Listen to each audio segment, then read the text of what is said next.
Hi guys, let's do the Leetcode 442 today. It's a very interesting problem as usual. I guess there are no non-interesting problems on Leetcode. And this has been characterized as medium. I wonder why it is medium because it sounds like not that hard, but anyway, let's give it a shot and we'll do this in Python. So what it says is that given an array of integers, okay, so the size of the array is n, he says, and the values are confined to being between 1 and n inclusive. Some elements appear twice and others appear once. Find all the elements that appear twice in this array. Could you do it without extra time and in on runtime? So now let us see. Basically, he's saying that try not to allocate any extra memory and try to do this in on runtime, which is linear. So basically, we have to avoid any kind of loops within a loop and things like that. And so find all the elements that appear twice in this array. So basically, the numbers are confined between 1 and n, which is kind of a clue to us that if we can kind of arrange them in a order, like for example, let's take this example of what he gave here. So now imagine if we could, what is the size of this array? So if you take this array is size 8, so the indexing goes from 0 to 7. So if we can arrange them, sort them in a way which is like, for example, 1 should come to its natural place, 2 should come to its natural place, and then we can walk the array and then look for if something is not in its place. Then we know that that place, that means is that those elements are basically duplicate. So let's try to do that now. So what we would do is we'll start with, because as we can see here we have to return an output array, a list, which is an array of duplicates. So result equal to, let's just start with, this is a very typical Python trick that anytime you have to return a result, some kind of a output which is basically a bunch of elements, you just start by having a list or so, which pretty much functions like an array, but it's not really an array. It gives you so much more, but it behaves like an array. So let's do that. So we have a result in which we would be appending these duplicates that we find. So now let's start here. So how do we go about it? Let's just say that we have we start by walking the array. So we say while I less than len nums, and what we do is we check if nums I is not equal to. So now let's think about it. If you're going to have each element go to its natural place, sorted place in this, because we are lucky to know that in this case the problem is easy because there are n elements which is the size of the array. So if we can place each element in its natural place, so for example 4 we would expect to go to the index 4, which in case of 0 based indexing means 3, 0, 1, 2, 3.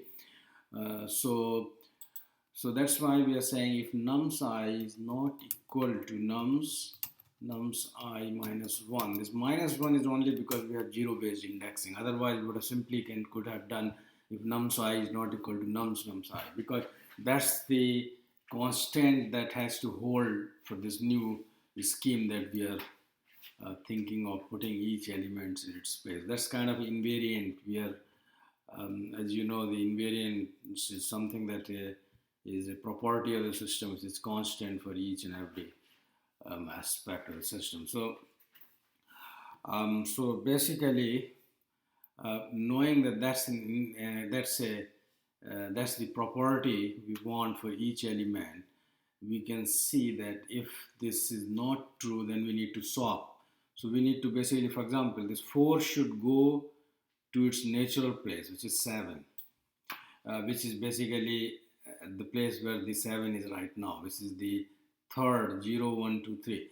So how are we going to do that? We're going to say the nums. Swapping, by the way, is very easy in Python.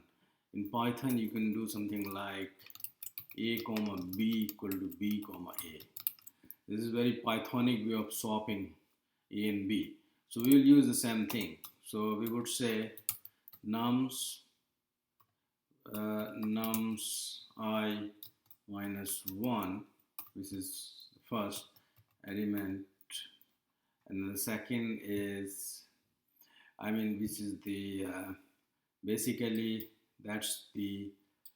uh, that's the thing that we want to basically make sure that we have at the place where this is the indexing here, nums I minus 1, there we basically move the nums I.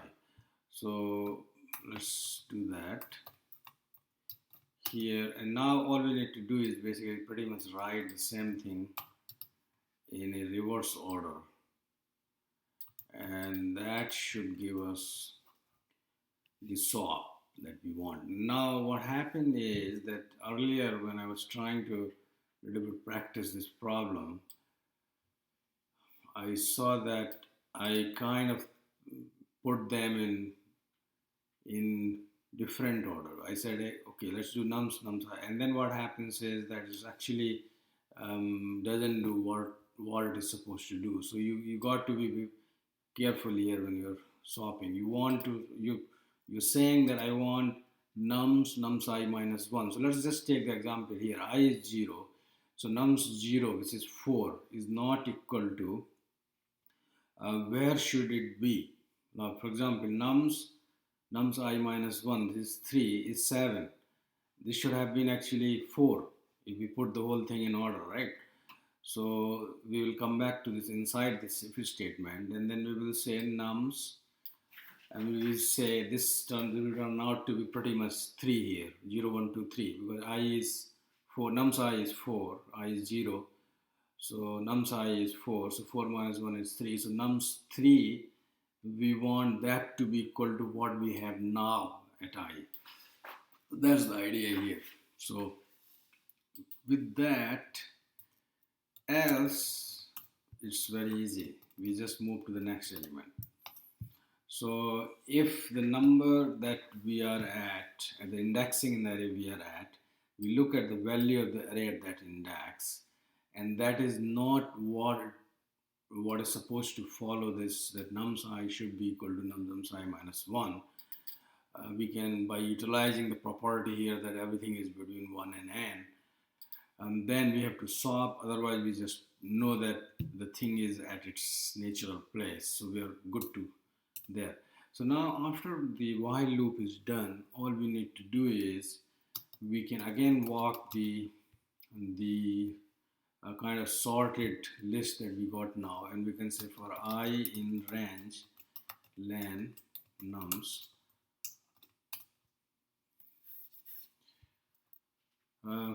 so then we say if, now you see what happens here. If why am I doing this? If I plus 1 is not equal to nums I, why am I doing this? This, because you see, once the sorting has happened, once everything has been put in its natural place, then this should be true, right?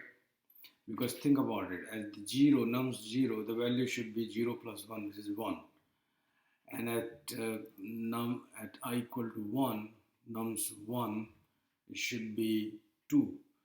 And if that is not the true case, then we we know that we have a duplicate, and we can simply say result.append numsci, and basically that's all there is to it, and all we need to do is return result, and I think that should work. So let's take a look. Okay, so that is easy to fix. We have a misspelled variable. Let's try now.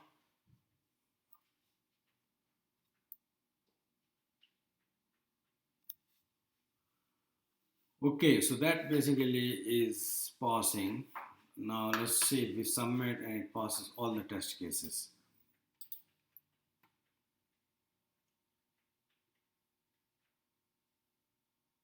Okay, so there you have it. Basically, it's saying it's faster than 38.76% of Python 3 online submissions for all find all duplicates in array. So that's the good news for us. We have just taken a shot at Leetcode 442, and I would say this is kind of a problem that could potentially be easily asked, even though the previous one, in the previous video, we did the reverse bits, and I have never seen anybody ask that question. In fact, I was very surprised myself that that problem did seem to be a very interviewee kind of problem. I mean, very interviewable kind of problem. But I haven't seen anybody ask me that question. They have asked me questions like, hey, count set bits and things like that. But that reverse bits wasn't asked yet. I was very surprised that after having given so many interviews, nobody thought that problem worthy of being um, asked. So I would say that this one, though, I would say is kind of looks like something that could very easily be asked, because it's kind of seeing if the candidate can grasp pretty much the fact that this equality should hold in this, can be held. This equality is num psi should be equal to num psi minus 1. If we are basically pretty much swapping all the elements, or basically putting them where they actually belong. And now let's take what is the space-time complexity of this solution. So we can see that we are walking the array once here, which is just in like one loop, and then separately from that we are doing one more walk here, basically looking for the duplicate. So I would say it is ON, I mean the 2n, which is pretty much ON, and so I guess that should meet the criteria of what was put in the requirements here. Could you do it without extra space and in ON time? So we haven't allocated any extra space, as you can see. I mean, this result is just basically pretty much, it doesn't matter how big is your input list is. I mean, we have to basically allocate one list here to return the output anyway. So that was it. I guess I will see you guys in the next video. Everything is going well, I hope. Your interviewing experience has been dazzling so far, and you have been wowing and impressing the interviewers with your technical skills. And I wish you all the best in your career. And I hope if you're looking for an interview and you're solving these problems, if you're looking for a challenging job in a very interesting company, and if you're solving these problems, I'm pretty sure you will have success very soon. With those words, I would sign off today, and I will see you in the next video soon. Bye bye.